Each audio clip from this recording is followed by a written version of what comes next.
সংগ্রামী যৌথ মঞ্চের নবান্ন অভিযানের আজ দ্বিতীয় দিন। মহার্ঘ ভাতার দাবিতে নবান্নের সামনে অভিযান চালিয়ে রেখেছে ডিএ আন্দোলনকারীরা।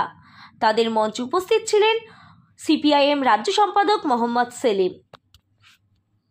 আপনাদের আন্দোলন সংগ্রামের মধ্য দিয়ে যাচ্ছে, তারপর যারা অবসরপ্রাপ্ত, যাদের ফিক্সড অথচ প্রতিদিন ইলেকট্রিকের বিল বাড়ছে, যানবাহনের পরিবহনের খরচ বাড়ছে, খাদ্যদ্রব্যের ওষুধের দাম বাড়ছে, যত বয়স বাড়ে তত বেশি তাদের দাম বাড়ে।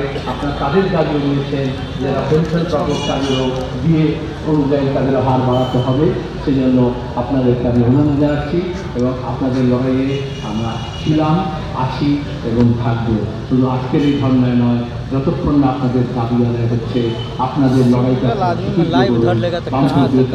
বলতে পারি আপনাদের লড়াই আর আমাদের লড়াই আলাদা না। লড়াইয়ের ময়দানে ধর্না মঞ্চেই আমাদের এই ঐক্য গড়ে উঠেছে। ধন্যবাদ, নমস্কার, ইনকাম, ধন্যবাদ।